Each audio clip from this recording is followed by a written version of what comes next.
Okay, hello everybody. Welcome to Korean Atlanta Mentorship. So, have you ever heard from books like Rich Dad Poor Dad by Robert Kiyosaki that you can borrow all the money in the world and buy real estate and you'll somehow cash flow? I remember fantasizing about that until I found out about the truth about cash flow and landlord reality. Most real estate doesn't really cash flow, and I like how Ryan Pineda here made a short with Robert Kiyosaki, and for some reason he looks like a leader of a certain communist dictatorship. I just find that to be hilarious, and there's like a flame in the background. But if I play this, say Robert Kiyosaki poisoned people's minds into thinking that cash flow is a thing, and anyone who owns rentals knows that it's not. Now, again, rental real estate, in my opinion, is a very long-term play, but even if you hold it for 30 years, it could still feel just tiresome, right? Very, very tiresome. Okay. And the truth about rental real estate is that good cash flow, again, this is from Bigger Pockets, the number one real estate investing website on the internet. Good cash flow is only, and look how good is in quotes. Okay. Good is in quotes. Good cash flow is about $100, $200 a month right here. $100, $200 a month. Now, let's say you got a loan for a $200,000 property and you got a $100, $200 discount, and you might be wondering, wow, that's why so many people try to brag on the internet how they have like 20 or 30 properties, but that's because if you're doing rental real estate full time and that's all you do, you probably need that many properties just to survive, right? And I'm not for that. I'm just like, no thanks, right? So let's talk about the lazy and easy way to become a real estate millionaire. Okay, the lazy and easy way. And we're going to use something called velocity banking. Okay, velocity banking. So let's just go to our other screenshot right here, or not screenshot, share screen. And all it is a debt payoff strategy using a line of credit as our main operating account. But here's the thing, okay? Before we get into rental properties, we got to take care of our own personal situation first, right? Own personal situation. So the reason why is because let's say, oh, we have $6,500 of income, which is really good. It's probably more than $100,000. But then after all of our expenses, because we decided, hey, we're going to purchase a rental property right now, if our tenant doesn't pay, look at this investment loan right here, in addition to our mortgage, if our tenant doesn't pay, we only have $200 left in savings. And so we're almost like dependent on the tenant for money. And I don't know what it is about human beings, but when they sense that you need their money, they play games with you, right? And tenants are no different. Tenants are not innocent, right? We kind of knew that when they decided not to pay during the early 2020s because of a certain you know what. Okay, so what we want to do is make sure that if we get into rental properties, we want to do it from a position of strength. So what we're going to do is say, hey, you know what? I'm actually not going to invest in that rental real estate for now. I'm going to put a pause on it. And if you don't know anything about real estate, I'm sorry, in mortgage rates for investment loans, they're much higher than personal because the lender sees that as a risk because you don't live there, right? But let's say for now, I'm just not going to do this. This is on hold. Let's put it on hold, okay? But we're still in debt, and we only have about a savings rate of 1,700 a month, which is actually pretty good, right? But our debt is killing how much we can save every month. Now, what's an easy way to be able to increase our cash flow without making more money? That's what velocity banking is for. And with velocity banking, we assume two things. Number one, same income, but we're actually not going to save money until our debt is paid off, right? We're not going to do that. And this is the what most people are trained to do in order to like build wealth, which is save money, but we're not going to do that at all. We're going to use a line of credit to help pay off our debt. So we need two things for velocity banking. Number one is a budget, right? We got this huge budget right here. We got short-term loans, we got credit cards, we got auto loan, personal loan, we got a mortgage, right? And then we have our general expenses, food, gas, insurance, okay? So we could assume that this might be a two-person household income, right? So I know for a lot of people, it's like $6,500 a month. That's a lot, right? And it also depends on what part of your country you're in. Because if I'm making $6,500 in San Francisco, I'm broke, right? Like, or I can't even can I even go out to eat, right? And then a home mortgage is going to cost like $1 million, and I got to pay like 8 grand, and I can only rent for 4. So again, It depends on your circumstance, but I'm just going to assume that we have an income of 6,500, okay? And then, so we did the budget, and then we're going to have a line of credit as our main operating account. Now, I don't know about you, but I got oodles and oodles of lines of credit. So this one right here, 15 grand line of credit, $280,000. Um, and I know some of you are looking at this and you're like, this is unbelievable. I have actually $500,000 in lines of credit total, 516,000, right? So, I just know the secret of who banks want to lend to.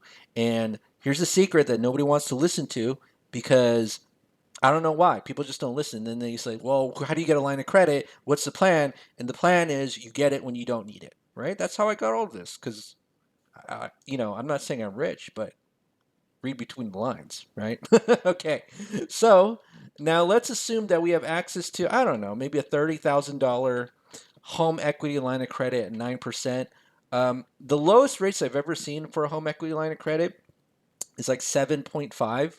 But that I've only seen that in one credit union. And the reason I didn't go with them is because they only lend up to $150,000. Like that's the max. And I said, hey, I want a little bit more of than that. And I'm okay with 280 at 8.5, right?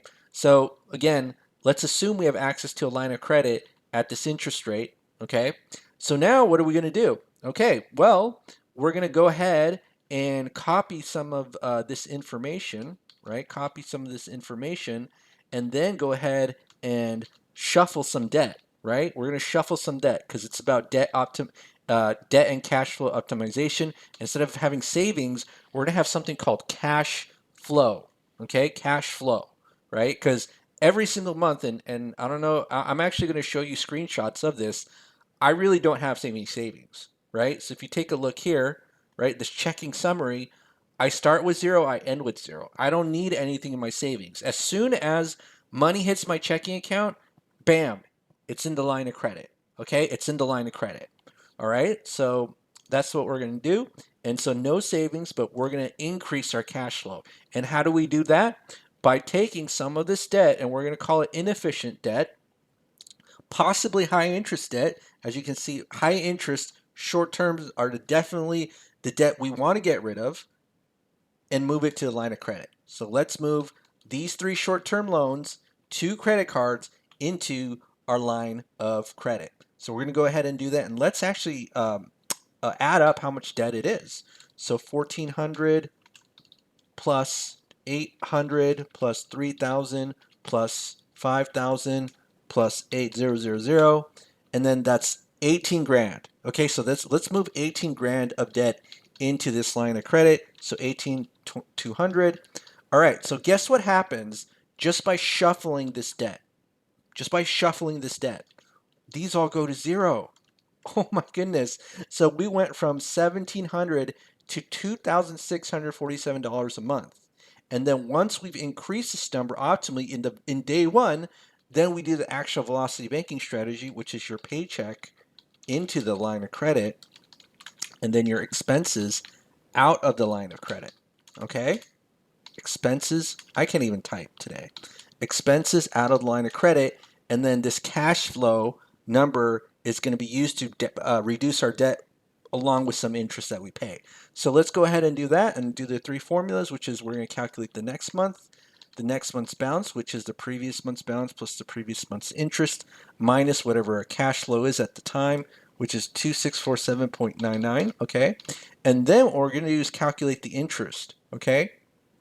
And the interest is calculated by the average daily balance multiplied by 0.09, right? Because that's the interest rate right here. But you got to divide by 12 because interest rates are quoted annually, but they're calculated monthly. It's very confusing. This is why most people, I don't think, understand interest rates because it's not clear cut. In fact, I kind of wish, because think about this, 0.09 divided by 12, or I'll just do 9 divided by 12. How much is that? 7.7. Like, I think it would make more sense to say 0.75 interest per month to most people. I think it would make more sense if we were going to entice them with low interest rates. But whenever people see like this 9 and they freak out, I'll be like, bro, it's not that much if you divide by 12. All right. So now let's go ahead and see that, whoa, we paid off these short-term loans and credit cards in 8 months. That's amazing. So in 8 months, we paid off 18.2K. 18.2K. All right, that was easy. Five debts, right? Okay. So now we did that, and then we have um, the auto loan, the personal loan, and the mortgage. So what we got to do is we got to figure out, okay, how long it's going to take to pay these loans off. And really, we should probably just pay them off one at a time. That would probably be the easiest, unless we have enough room in our line of credit to move certain loans that are, quote, inefficient. And let me just go over that. So give me 1 second. Okay, so now if we take a look at this tab right here, we have what we call our loan calculator, and this loan calculator is really cool. All we got to do is tell the calculator what month we're at. So for example, we see here that we're at 8 months, and then it could tell you what the current balance of the loan is. So we're 888, and then you take a look here, okay? You take a look here, and we have $18,000 of this loan and $21,000 on this loan. Now, if we combine them, that's probably more than the limit of the line of credit, because the line of credit is 30,000. However, we can move this 18 grand. And why are we going to move this 18 grand into the line of credit? Because the CFI number, cash flow index, is the lowest out of all of them, right? And if you take a look at this, what does that mean? Well, basically for this 18 grand, if we pay it off, we get the most cash flow back, right? I pay 18 grand, I get $497 back. If I pay 21 grand, I only get 469. So I'm definitely going to pay this off. So let's go ahead and pay off this 18 grand into the line of credit. Okay, so let's go ahead and do that. Ugh, this happens to me every single time. All right, so now let's go ahead and do that. All right, so now let's add 18203.03, right? And so now the current balance is 15 grand. And as you can see here, we got a what's it called? A limit of 30, right? So actually, let's just check if we can move both loans into the line of credit, which I don't know if is possible. So this one's 21 grand, okay? So can we move 21? No, that'll be 36, I think. Okay, that's not a problem. So let's go ahead, and by simply moving that personal loan, guess what? This goes to zero, and our cash flow is now over $3,000 a month. Well, blam, that is so easy. I don't, how is that even possible, right? And so now let's go ahead and do this, all right? And then we're going to subtract 3145.04. Okay, so now let's see how long it takes us to pay off this personal loan. 14 months. Oh my goodness, 14 months. Look at that. So now what we do is go back to our loan calculator right here, and then this has already been paid off. This is zero, right? And then at 14 months, what's the current balance? And you take a look at this, is yes, let's go ahead and move this to the line of credit, okay? And then we're going to go in here, and I'm going to highlight this, or actually let me do this, and I'm going to highlight this and move in 16 grand here, plus 16716.19, okay? And now, because we moved that auto loan into the line of credit, this is going to go to zero, well, blam, and then now our cash flow is about $3,600. That was so easy, right? Look at that. I mean, I feel like a guy in an infomercial just telling you how easy it is. Kind of like that. What was that guy who went into jail for kind of soliciting a hooker, and he did those Chop Wow commercials? You know what I mean? I haven't gone to jail, but I hope I'm as effective as that guy when I do demonstration. All right, so let's go ahead and redo our cash flow number. So this one is 3614.63. All right, so now let's go ahead and see how long it takes us. Wow, 18 months. That is so fast in a good way, not a bad way. All right, so now 18 months we paid off this debt, right? So actually, I didn't even write the milestone. So 14 and 18. Okay. So I know I'm going all over this place. So 14 months to pay off 18.2 plus 20, that's 38.2K. Okay. And then at 18 months, it's going to be 38.2 plus 24. And I can't do math, so let's just do it here. 38 plus 24 is 62.2K. 62.2K. Well, blam, auto loan. Oh my goodness, look how easy that was. All right, so now the only thing left is the mortgage. And take a look at this. If our tenant doesn't pay us the mortgage, right? So let's now add that investment loan back here. So I'm going to go ahead and add it, insert, and then we'll just do this. And how much is an investment loan at 8%? I don't know, but we'll say 0. But let's say we finally decided that we're going to invest in rental real estate, okay? And is this right? So this is going to be up to 17. Yeah, C17. Look at that. If the tenant never gave us money, right? If the tenant gave us absolutely no money, we'd still be pretty good position, right? And as I said before, when we go into landlording, we want to do it in a position of strength. We don't want to have to beg our tenant, oh my goodness, I need the money. Please pay me. What we want to do is like, hey, I'm doing you a favor by staying here. If you're not going to pay the market rate, which was what other people are paying in the area, listen, get out, right? Because I got, I got bills to pay. I got to pay the mortgage and all that. And, it's a privilege to be here. You got to have that attitude, right? So, all right, now it's time to invest in rental real estate. So again, let's visit the landlord reality, right? Landlord reality is that $200 of cash flow is good. And here's the thing about rental real estate. We always want to buy it at a discount, right? And even if we buy it, like this one, I always show this one. It's going to be 2-year anniversary of me having a rental property.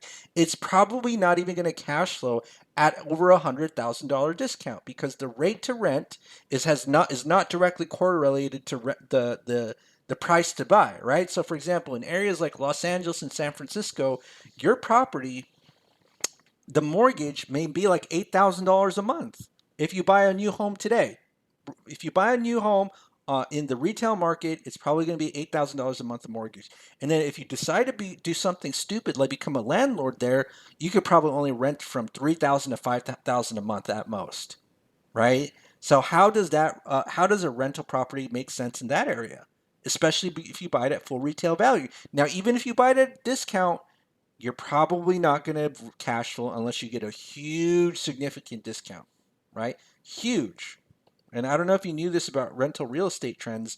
When property prices go up, rents kind of stay flat because that's the time when people want to become homeowners, and rent demand is kind of like plummeting, if that makes sense. Okay. So now, we are definitely going to buy it at a discount, and let's assume that we got a $200,000 loan for that property. Okay, so if $200 of cash flow is good, think about what traditional landlords go through and why there's so many tired landlords. Because they have a $200,000 loan, they got to manage the property, they got to deal with the tenant. It's like, ugh, there's a reason why on the internet there's so many articles about like talking to landlords for good deals because they probably watch Bigger Pockets. Well, not I don't know. I think Bigger Pockets is reputable, but they probably watch TikTok or YouTube, and they're like, yeah, it's just gonna be so easy. I just borrow all the money in the world, right? And then they're like, oh my goodness, for this really really good deal, I'm only getting $200 of cash flow. That's quite awful. So let's think about this as a very long term hold. We're actually going to hold it for 30 years and we're never going to sell it, right? So what is that? That's 200. And let me go ahead and zoom this in here. So it's 200 times 30 times 12. And that shows us that, again, I know people are like, well, rents will go up. Well, guess what? So will your expenses. Insurance is going to go up. Taxes are going to go up. So, again, this doesn't mean that just because the rents goes up that everything else, isn't going to catch up either. But let's just assume that we just have a flat cash flow of $200 a month. 72 grand for 30 years, right? That's what your traditional landlord is going to expect for the best deal ever, right? If we do real estate traditional way. I don't know how I'm going to become a millionaire this way, where I'm just only getting $72,000 of cash flow. Maybe I get some equity, right? But think about how much the bank makes, right? So if I'm the bank, right, I'll be excited about this deal all day, every day, right? So we have an investment mortgage right here at 8%. And then once that transaction is fully completed, let's say you actually hold it for 30 years, you have a $200,000 loan. That was the original balance at 8%. And guess how much interest you're paying? 328,000. That's where the real money is, right? So we go in here and as a bank, and actually let me just copy and paste this. We're doing traditional rental real estate. You know what we'll say at the closing table? You should be so proud of yourself that you're doing rental real estate. I'm just gonna say, you can post all the TikTok videos and YouTube videos and brag about how you got rentals and how it's so passive and you got to manage the property and manage the tenant and do the repairs, and you should be so proud of yourself. Well, we'll just collect the real passive money, aka interest, which is rent on your money, and we'll just be in the shadows. We don't have to post on TikTok and YouTube and brag about being a guru of passive income, because we're the real gurus, and real gurus don't have to brag about anything. You know? All right. So here I always think of this as like a school project, right? You ever been on a school project where you were like the only one doing work and everyone else did nothing? Well, school does prepare you for real life, because that's what a traditional landlord will face, right? So the bank is going to make 4 to 5 times more than you, and you did all the work. You did all the work, right? So that's really how school prepares you for real life, because that's it's reality, right? And so, it's like your team members in your school project getting a better grade than you, and they did nothing. This is what this is. This is your grade. This is the bank's grade. This is your grade, right? So we got to be smart about this, okay? And the way that we be smart about this when we're at this stage of life, because again, we only have two more debts. We got the investment mortgage and the personal mortgage. Remember how we wiped out all our other debt? We wiped out all our other debt, okay? And then it was a time to get a rental property, but not only a rental property, but at a discount. But it doesn't mean we're going to cash flow, okay? So now what we're going to do is something called velocity banking. Now, what we're going to do, instead of segregating our income, this is a really important concept. You should probably look into the other videos where I go into more detail. Plus, I got a video, a live stream in the exclusive member section of this channel for 99 cents a month. If you want to be a YouTube channel member, you have access to it, where somebody sent me a spreadsheet of 22 debts, and I went over it, because the main problem, this person already had a line of credit. But the main problem is not just having a line of credit, is preventing the segregation of income. Okay? And so what most landlords do is, okay, they get maybe $2,000 of rent from the tenant, and then apply it to the rental expenses, and then take the 200 and maybe put in a savings for emergency or something like that. So what we're going to do is, instead of just segregating our income and the tenant's income, why not combine it? And with the help of line of credit, we can easily do that and use our line of credit as our main operating account. Now, let's assume this. We haven't added the tenant's income yet, but let's just assume for a rental property, it's only $2,000 a month. 2,000, all right? But we don't get 2,000 of it every single month. We only get about 70%, right? That's why I have the 0.7, okay? Now look at how much cash flow we have. $3,589.26. And so if we have a $200,000 loan, again, let's take a look right here. What our actual cash, I'm sorry, not cash flow of, hold on. Let me go back. Let me repeat myself. So if we have $6,500 of income and $1,400 of tenant's income, and we got a $200,000 loan, how long is it going to take us to pay off, let's say, $10,000 of the loan, if we had done it the traditional way by segregating our income? And the easiest way that we can probably do is just use this loan calculator, right? And we could probably reverse engineer it. But let's just say 36 months, which is 3 years. Have we paid off $10,000? No, we have not. Let's do 48 months, which is 4 years. Nope, still haven't done it in 4 years. Let's do 12 times, let's do 72 months. Okay, 72 months at least. So 50, hold on, 12, 60 months. So after 5 years, we finally shaved off $10,000 of the mortgage. Assume we're doing it the traditional way of segregating our income, right? But look at this. To shave off 10 grand of that mortgage, we paid 78 grand in interest. That is insane. But if we combine our income and prevent the segregation of it, and let me go ahead and restart this, right? So let's say we did this, erase this, start at 10 grand, okay? And what's our cash flow right now? It's 3589.26 right here. So this is our new cash flow with our income and the tenant's income. So 3589.26, right? How long is it going to take us to pay off 10 grand of the principal of the loan? Not 6 years, about 3 years, 3 months. Isn't that insane?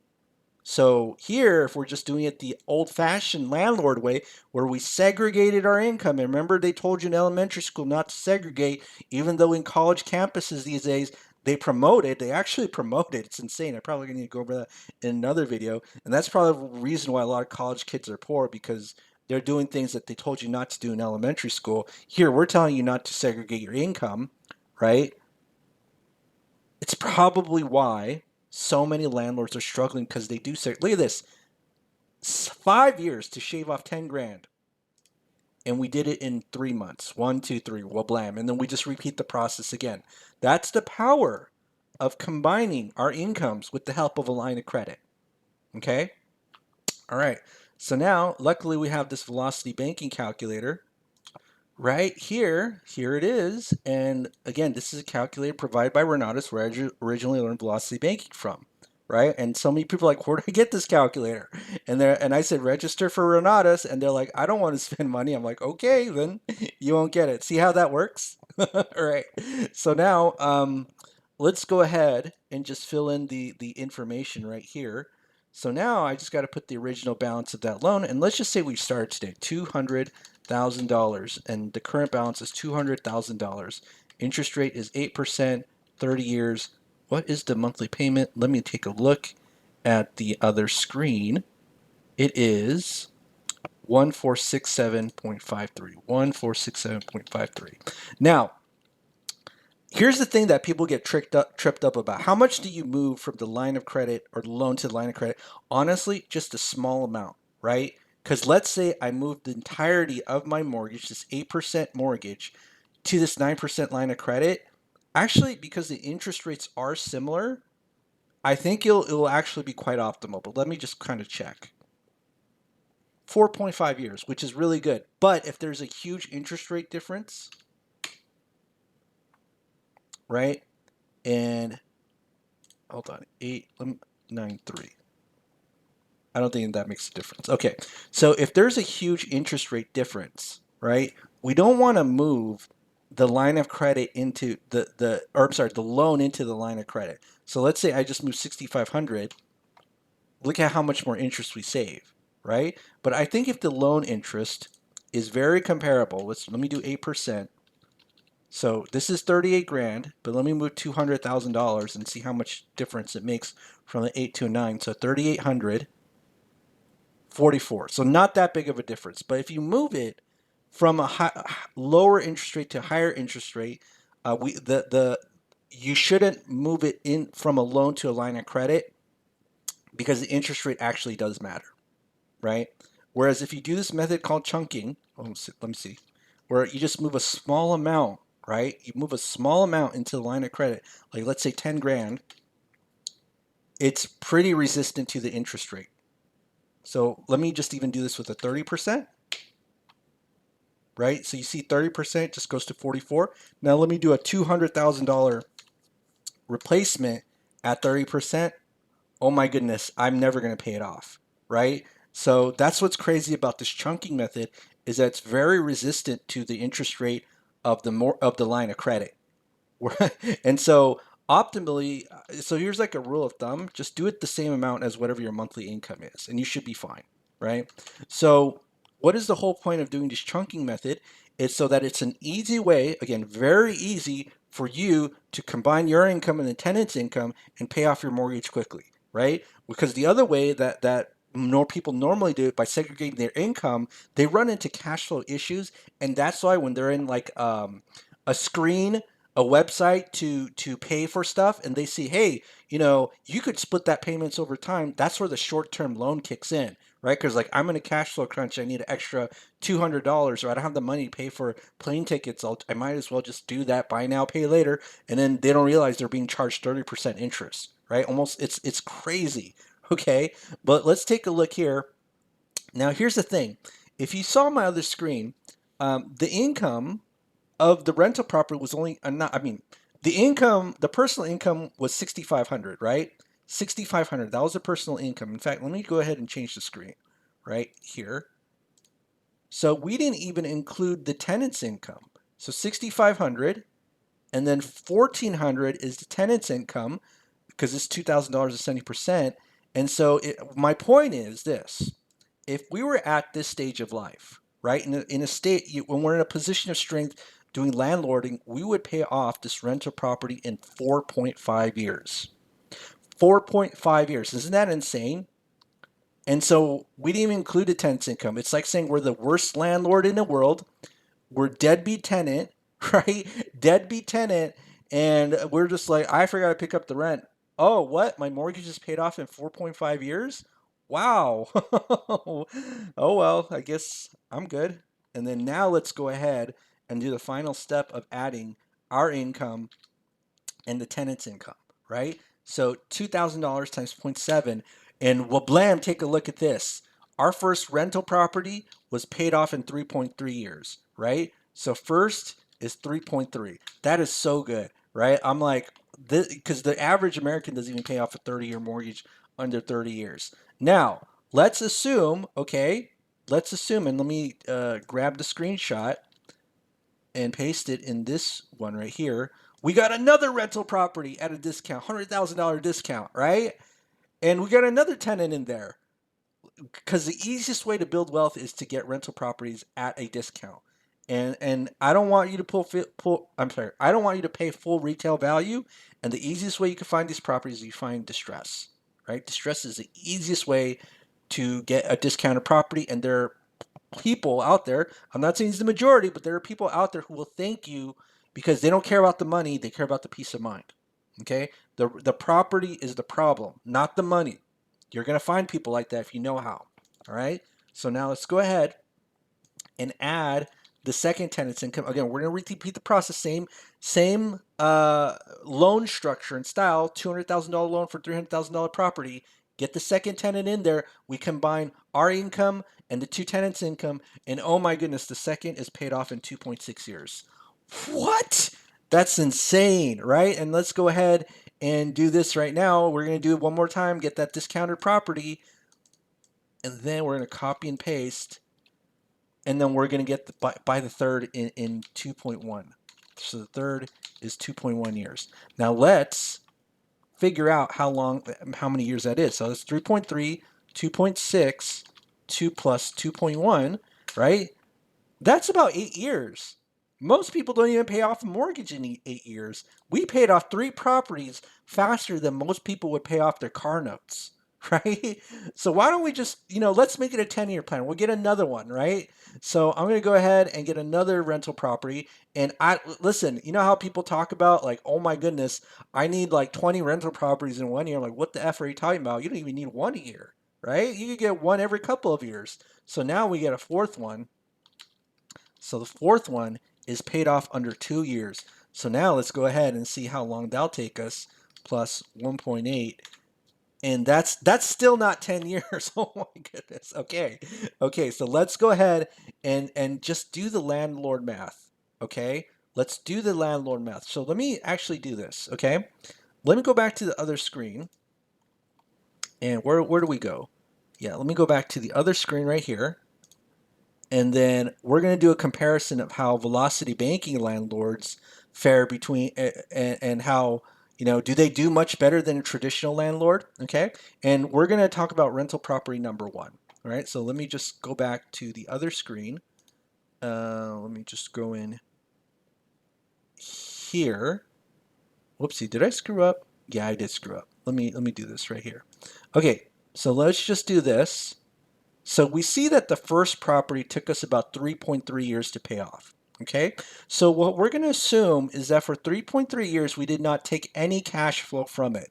I call it the seeding phase, right? Because we're just going to pay off our debt and then we're going to seed that cash flow.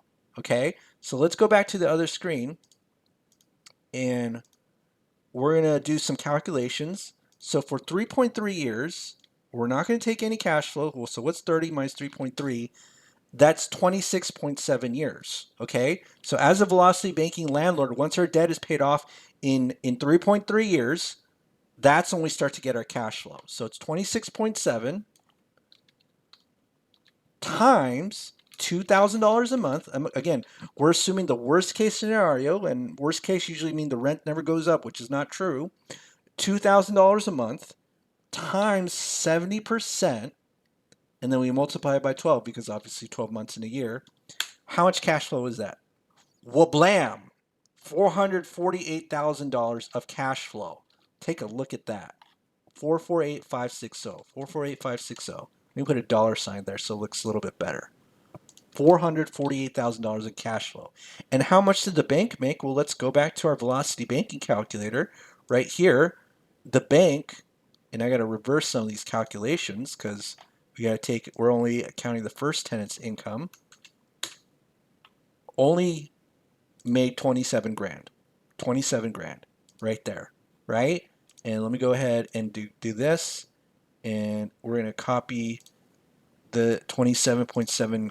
Actually, let me go ahead and copy the exact figure. Okay. 27.7 grand, right? 27.7. So again, here 72 versus 328, whereas we make 448,000 and the bank only makes 27 grand. And you could see like, whoa, we're in a much better position than we thought we were, right? And so think about this, okay? So our cash flow for each rental property on average, well, not on average, will be at least worth 448K for how many years, right? But so I'm going to assume, and again, after each property gets paid off, you get more cash flow because, again, instead of 26 years, it'll be like, oh, 27, 28, if that makes sense. If not, just bear with me here, okay? So let's assume that with this $448,000, and how many years was it? This was about 9.8 years. So we'll just assume 10 years, okay? So for 10 years, we're going to have under 10 years, in about 10 years, we're going to have 4 completely paid off rental properties, okay? 4 completely paid off rental properties.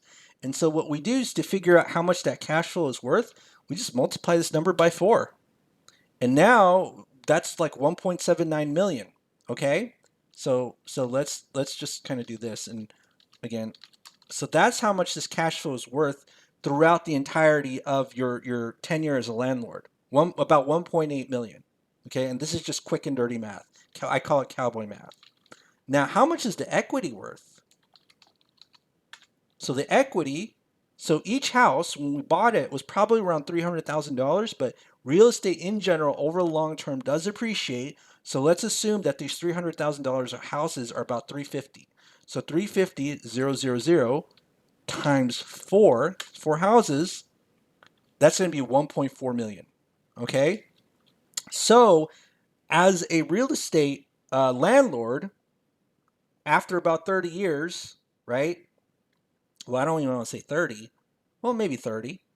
Because the cash flow, this is what the cash flow is going to be worth about 30 years, but the equity, sometimes it just goes up in an instant, right? So let me just say after 30 years, what the total value of those 4 rental houses would be. We just do F2 or F7 plus G7, right? And that will be worth 3.19 million, right? Actually, let me do this. Let me format this so that it looks a little bit better. right? And let's go ahead and bold this and make this a little bit bigger. So again, we after 30 years, the cash flow and the equity will be at least worth about $3 million with 4 houses. So that's the easy way to become a millionaire in real estate, right? Just don't let the bank have their cut, right? And so I know a good number of people. I'll actually say not a good number, just a few people who have millions and millions and millions of dollars of real estate. And you know what I heard from them? That they worked over 100 hours a week to get that millions and millions of dollars of real estate. Now, I don't know about you, but I'm a pretty lazy guy, right? I'm incredibly lazy. So if I'm doing this, I'm not working 100 hours a week for my real estate because I just need to buy one property every couple of years. I don't even need to buy more than one a year. 3.3, 2.6, 2.1, 1.8 after 10 years, then my master plan is in effect and I don't even need to buy more property. Why do I want to deal with more than 4 tenants? Right? So something to think about. Something to think about, right? Why do I need more than 4 properties? Now I get it. I get there's a strategy when, you want to buy lots of properties, but I don't want to deal with lots of tenants because I'm lazy and I don't want to work 100 hours a week for that millions and gajillions of dollars of real estate. I just want to be lazy, right? And if I am able to get 4 paid off rental houses with little to no effort, now it doesn't mean that I might pass up a good deal just because I don't want to buy more than one house a year, right? I got a huge $280,000 line of credit that I could easily deploy if a good deal's in front of you. But what I'm saying is that as a lazy landlord, I don't have to work that hard. That's the plan, right? And that's why I've seen YouTube videos. Again, I probably have to look for it and just do another dissection on it about having 27 rental houses and selling it off in 1 to 2 years with no equity and being frustrated, right? I saw that. I actually went over that video in a previous one, kind of doing a similar calculation like this, right? So this is pretty much the super easy and lazy way to become a real estate millionaire in about 10 years. You don't have to work that hard, but you do have to just kind of put in some effort to do the calculations, find a discounted property, and then find a good tenant. And much easier to find a good tenant when you're not desperate. You know what I'm saying? All right. Well, that's it for today. Have a great day, and I'll see you in the next video's Korean Atlanta Mentorship.